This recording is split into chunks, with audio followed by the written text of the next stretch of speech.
Rwanda, le silence des mots, c'est le titre d'un documentaire poignant réalisé par le journaliste Michael Stank et le chanteur et écrivain d'origine rwandaise Gaël Faye. Ce film s'intéresse à trois femmes Tutsi, Priska, Marie-Jeanne et Concessa. Elles racontent les viols qu'elles disent avoir subis en 1994 par des soldats français de l'opération turquoise, alors que le pays était ébranlé par le génocide. Michael Stank, bonsoir et merci d'être avec nous. Bonsoir. Lors de la réalisation d'un précédent documentaire sur le rôle de la France au Rwanda, vous aviez déjà rencontré ces femmes. Cette fois, vous avez décidé de leur consacrer un documentaire. Pour quelle raison ? Tout simplement, lors de mon premier documentaire sur le Rwanda, je n'avais pas pu consacrer beaucoup de temps à ces femmes. Je les avais rencontrées, mais je n'avais pas pu en faire un film à part entière.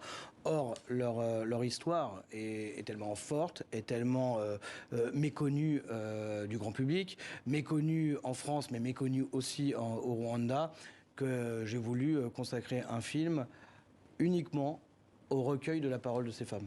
Alors, pour bien saisir le sujet qui est particulièrement sensible et que vous mettez en lumière dans ce documentaire, je vous propose de regarder un extrait. On se retrouve tout de suite. ibyo bashaka byose nibyo bakoraga baravuga ngo urahena batizamura akaguru kakazamura ibintu byose bashaka nyine uko bumvaga wenda ubwonko wabutekereza ko nawe wenda batekerezaga ibyo bari bukoreshe.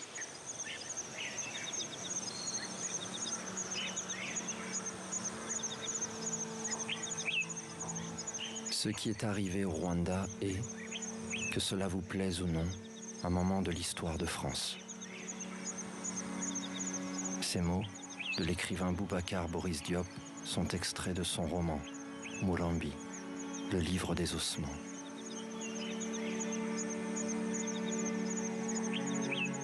Murambi, Nyarushishi, deux camps de réfugiés où des soldats français, à partir de juin et juillet 1994, avaient pour mission d'assurer la sécurité de celles et ceux qui venaient d'échapper au dernier génocide du XXe siècle. Celui commis à l'encontre des Tutsis du Rwanda.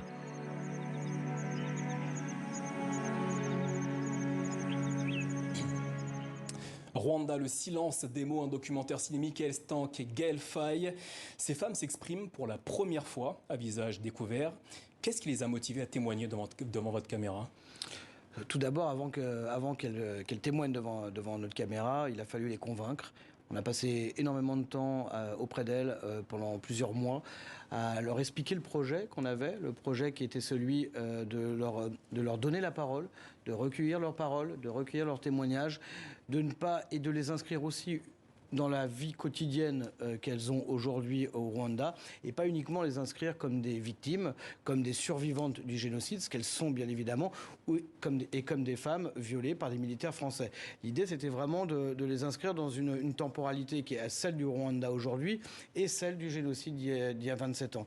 Donc on a pris plusieurs mois, et au fur et à mesure, elles ont compris que finalement, peut-être les interroger, c'était aussi leur donner une identité, parce que jusqu'à présent, ces femmes étaient des fantômes.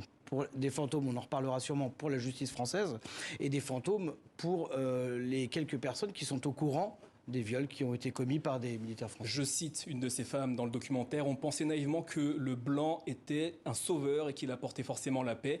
Mais nos problèmes ont empiré. Toutes décrivent le même rituel de la part des soldats qu'elles accusent. Quel était-il ? Selon elles, elles se sont réfugiées dans ces camps, donc pensant être sécurisées et en sécurité par les soldats de l'armée de l'opération turquoise. L'opération turquoise, très rapidement, c'est une opération dite humanitaire qui a été faite sous mandat de l'ONU en fin juin 1994. On est 3 mois après, 2 mois et demi après le début du génocide. La plupart des gens ont déjà été tués, les Tutsis ont déjà été tués, et elles arrivent dans ces camps réfugiés après avoir elles-mêmes subi des violences et des viols de la part de miliciens Hutus.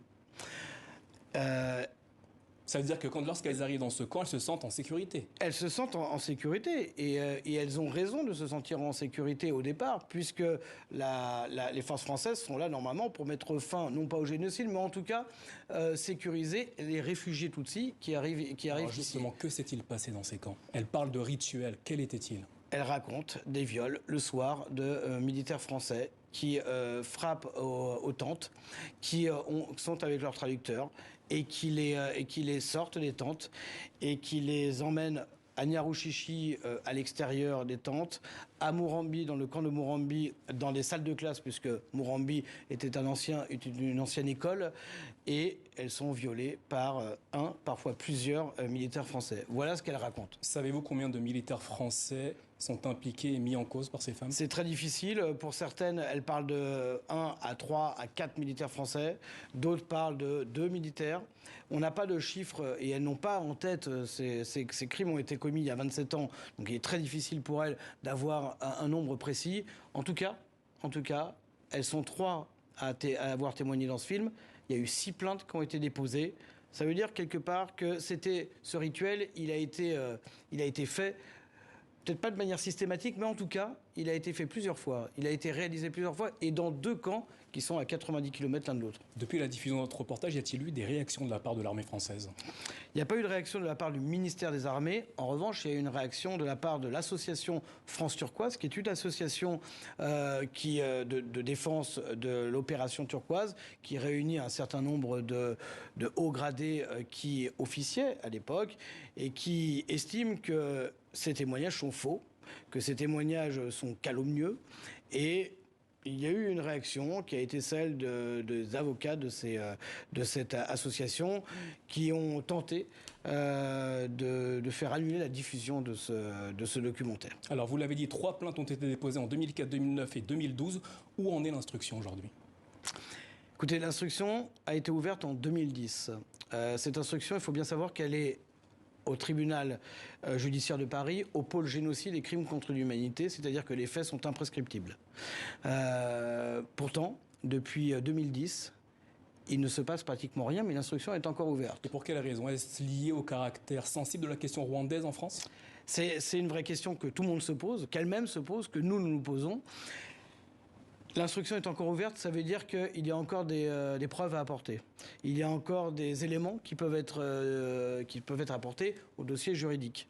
Il y a eu un réchauffement des relations diplomatiques entre Paris et Kigali suite à la visite d'Emmanuel Macron en 2021. Il y a eu un rapport très important. Qui ne fait pas mention de ces viols, justement. Qui ne fait pas mention de ces viols, le fameux rapport Duclerc, commandé donc par le président de la République, dans lequel la conclusion affirme que la France a une responsabilité accablante dans le génocide, mais dans ce rapport, il n'y a pratiquement rien sur la gestion de ces 2 camps de réfugiés par les militaires de l'opération turquoise. Et évidemment, il n'y a rien sur les violences sexuelles. Il nous reste quelques secondes. Qu'espérez-vous avec ce documentaire? Écoutez, nous, ce que nous aimerions, c'est que ces femmes, en tout cas, aient une réponse de la part de la justice française. C'est tout. C'est-à-dire que la justice avance, qu'elle fasse son travail, qu'elle continue à enquêter. Ça fait 12 ans, ça fait plus de 12 ans même, que ces femmes attendent. La première a déposé plainte en 2004.